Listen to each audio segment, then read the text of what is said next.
This is Modern Persian Food, a culinary podcast for today's food enthusiast.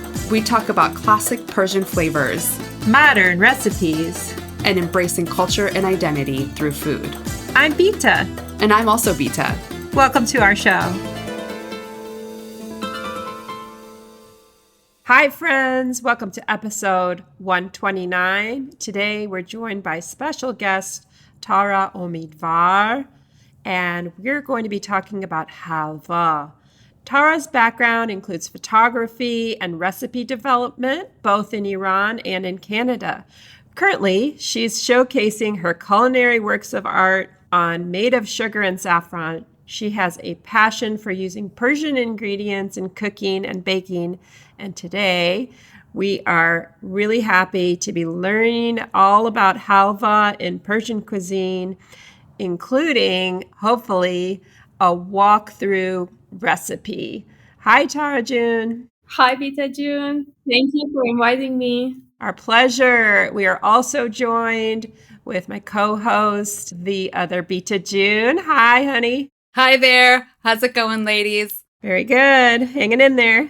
I'm excited to talk about this because, it is the beginning of Ramadan. So we wanted to make light of that and also talk about halva. When I think about halva, and I think a lot of people may join me in this, is that when I think about halva, I think about the traditional dark brown, paste-like, very sweet Persian delicacy that's usually served like in a shallow plate with like an intricate design on top made with the back of a spoon or with some nuts or pistachios. That's what I think about when I think about halva. But we've learned that there's more to halva than just that one halva, that there are several different kinds. So we are hoping that Tara June, you can spend a little bit of time with us to kind of talk about halva in general and teach us and our listeners just about the different kinds of halva.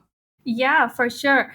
Halva is a sweet treat that has been enjoyed in Iran and probably like other countries as well. There are many different types of halvas, and depending on the regions and the culture, they have like people's make it in a different way. And in my opinion, traditional halva is like Iranian halva is a showcase of Iranian flavors. It's including saffron, cardamom, rose water, and it's often decorated with pistachio or slivered almonds or dried rose petals. And I guess it can't get more Iranian than this. You're right. Those are the aromatic spices and flavors, especially in the sweets and treats, all in one amazing spread or paste.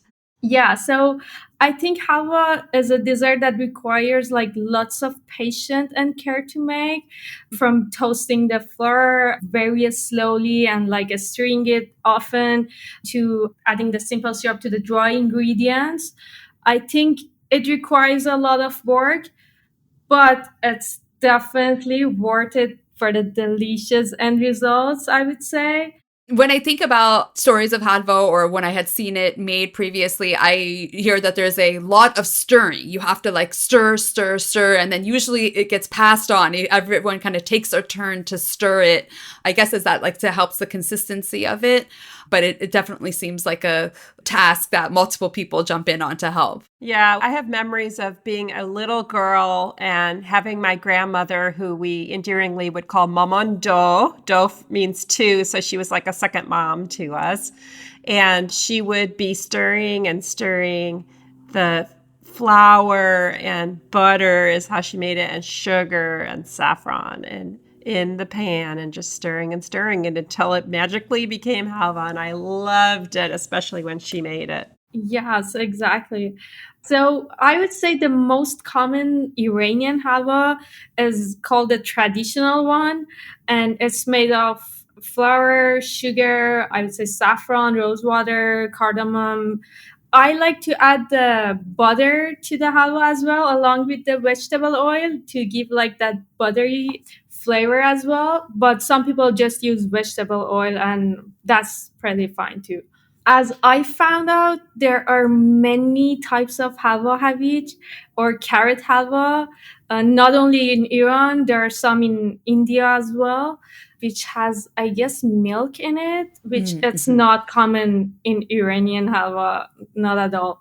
So my grandma had a friend that she was from Kerman, and she used to add the grated carrot to like a traditional halva. And that was like a really delicious recipe. But there's also one halva havij or carrot halva from Urumia, which replace flour with mashed carrots. And the rest is like simple as like the traditional halva. And it also has walnut. I just tried that once, but I know it's from Urmia, Khoy, and those part of the Iran. And I would say my most favorite one is the one that my grandma used to make. So my grandma is originally from Khoy, and they have a halva called halva khoshk or dried halva. So the biggest difference is that you use powdered sugar instead of the granulated sugar. Oh, wow. Yes, and there's barely any liquid in the recipe, just like maybe 1 tablespoon water to dissolve the saffron in it, and it's dry.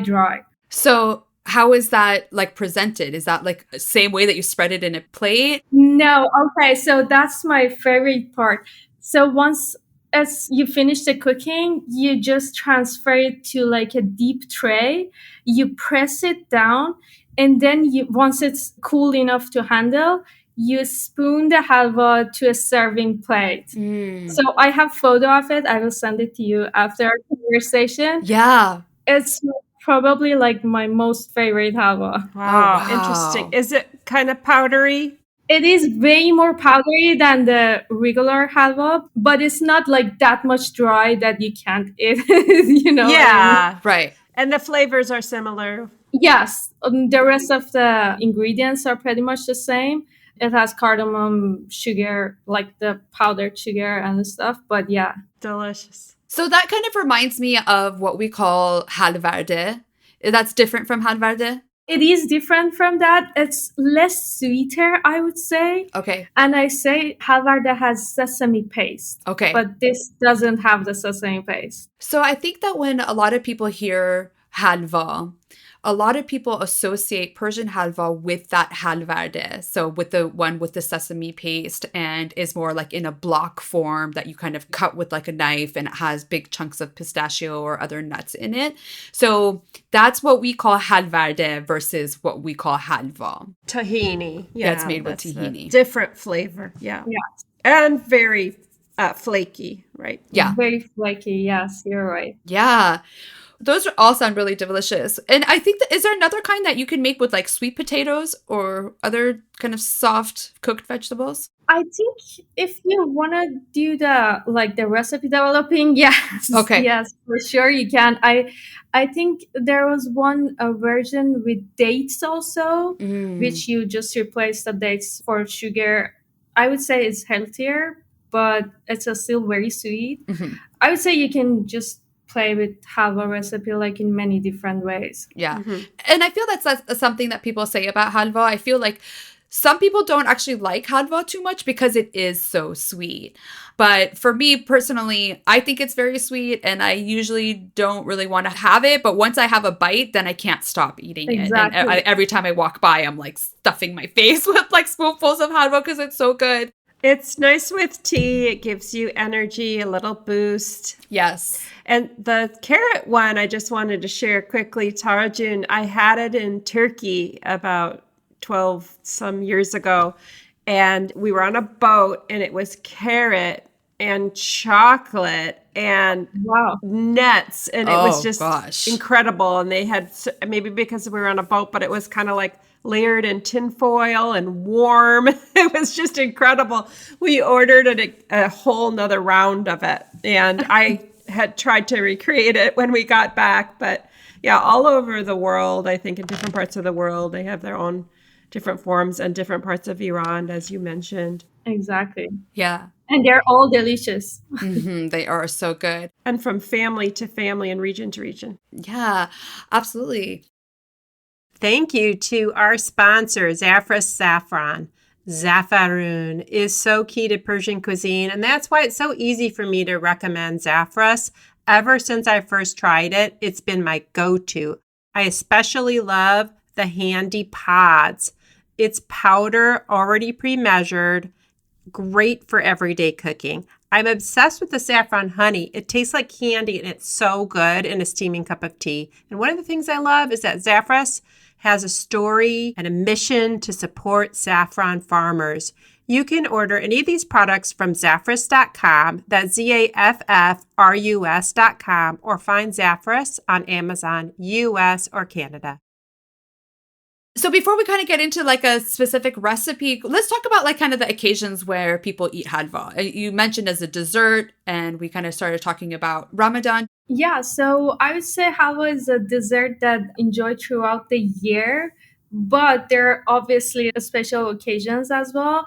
One of the most common times that halwa is served is during funerals, and I think it is seen as a symbol of mourning, and it's often given to guests as a way of showing hospitality and respect. But in addition of the funerals, halwa is also served during Ramadan as well. I remember back home when I was a kid, it was kind of a tradition to start making halwa like around 30 to 40 minutes before the time that you were supposed to break your fast. So you could break your fast with like a freshly made warm halwa.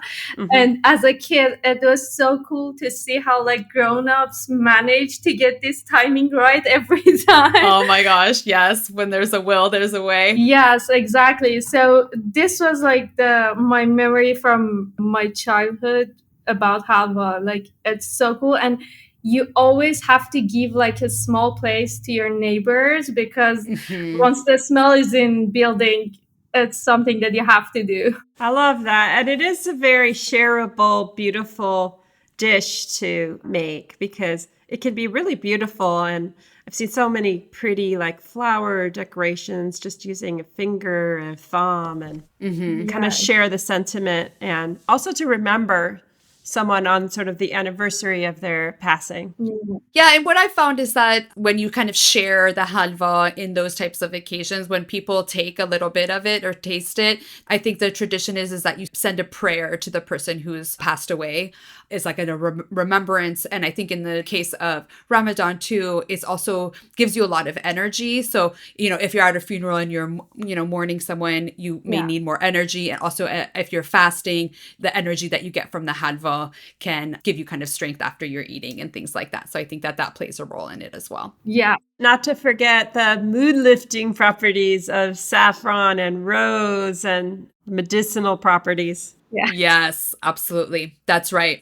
Okay, perfect. So let's get into it. So would you walk us through a recipe today here? Yeah, sure. So you can obviously find the full recipe on my website, but I can walk you through like the instructions. So for preparing halva, you should start with toasting the flour first. You add the flour to like a pretty big pan over medium-low heat, and you have to toast it for like 20 to 30 minutes until it turns golden brown. And, that raw smell disappear. Right. So it's important to stir the flour continuously during this time to prevent it from burning. Any recommendation on the kind of flour that you use? I always go with all-purpose, like in here, but in Iran, there was a flour my mom used to get called sangak flour from like the bakeries that used to make sangak. Oh, sangak bread. Yes. So I wonder if that would be like bread flour. It can be, but I'm not sure about the mixture in Iran. Okay. If it's the same thing or not. But here I mostly use all-purpose flour. And then once it's toasted, the flour should pass through a sieve to remove any lumps that didn't toasted well. This is a step that some people might skip, but I would say it gives you a great texture. Really smooth. Good idea. And so you're toasting it until it gets brown. You have to be really careful that it doesn't burn, obviously. Yes. So you put it dry in the pan. There's no oil or anything at this Yes. point. No, Okay. no oil. There are some people that makes it with oil to, that helps the flour to not burn really easily. Okay. But our version is just like my grandma's version is just a flour at first. Yeah. It has a higher risk of burning, but I would prefer it in this way. You like the results better. Low and slow and stir often. Yes, yes. And then, once you pass it through a sieve, you put it back through the pan, and then you add the butter and the vegetable oil and just like mix everything together for a couple minutes. And then you add the simple syrup. So you can make your own simple syrup as a equal part of water and sugar. And water, sugar, you bring it to boil and then turn off the heat, add the saffron, cardamom, and rose water. You can do this before start making toasting the flour, or you can do it during that time. As depends on you if you can do like two things at the time. Right. But then you add that simple syrup to the dry ingredients. And that's when stirring start again. So you have to stir everything quickly to form a very thick paste. And there's a form to like move the pot or pans very quickly instead of stirring it. So, everybody has their own way. Yeah. Would you say that of the aromatics, the saffron, the rose water, and the cardamom, is there one that is the most prevalent? I think all of them are important, but you definitely can't skip the saffron, right, in this one? No, I wouldn't skip the saffron. For sure. Maybe cardamom, you can skip it or like replace it with cinnamon stick if there is no cardamom in your hand. But I would say, and you can easily find like those ingredients these days. Even the rose water can be found easily in grocery stores. So yeah, I wouldn't skip that. Right. And so the heat's on during this time where you're stirring? Yes, I would say on the low heat. Okay. How long is this process roughly? From adding the liquid, it takes, I would say, 2 or 3 minutes. Oh, that's at the very end then. Yes, it's the very end. The most of the part is toasting the flour, and then the rest of it is like really quickly. Okay. Yes, and then once the paste form, transfer it to a plate. Some people likes to do the individual plates, maybe like 10 plates or like one big serving plate. And then you use a spoon to give it a pattern on top. This is all depends on what you like to do because everybody has their own different way. And once you give that pattern, you can just decorate it with grounded pistachio or slivered almonds, dried rose petals, anything that you have in hand. Nice. I love it. That seems pretty achievable. It is. The way that you explained it, it seems that we could, like, I might be able to even make it myself. Yeah. Oh, yeah, for sure. You can do that. I'm 100% sure you can. And I feel like when I've seen halva made, it's usually in a pretty big batch. So you were talking about 10 plates. I could see that, like 10 small plates to give to your neighbors or for entertaining. And I love also that if you don't add the butter, then it's a vegan dessert for people who are interested in that. Exactly. Yeah, you can. I like butter because like the end result won't be like a really runny halva. Okay. It would give you like a firm texture, but you can definitely replace it with just vegetable oil or maybe like adding shortening if you want to make it vegan. Okay, cool. That's good to know. Yeah, I think shortening gives that texture of like a firm halva as well. Okay, great. This has been great. I'm excited to try making halva, and I think it's very appropriate for the season, and hopefully that it's a flavor that we can share with our loved ones. Thank you so much, Tara June. Hope everyone has had a really great Nowruz so far. And for people who are celebrating Ramadan, we send our best intentions to you. And stay tuned for next week where we're actually going to be diving into Persian Passover. So we're hitting all the big holidays in this season. Tara June, where can our listeners find you? They can find me on my website. It's called madeofsugarandsaffron.com. Or on my Instagram and Pinterest, they have same name, Made of Sugar and Saffron. Yeah, these are 3 platforms that I like to share stuff in them. Wonderful. Let's go have some tea in Halva. Yes. All right. Thank you, ladies. Until next time. Bye. Thank you. Bye. Bye-bye. You've been listening to the Modern Persian Food Podcast with Bita and Beata. Thanks for spending time with us. If you've enjoyed what you heard today, consider telling a friend or giving us a good rating. You can subscribe to our show for free on your favorite podcasting app or find us online at modernpersianfood.com or on Instagram for the recipes and information we talked about today. We'd love to hear your thoughts and see you next time.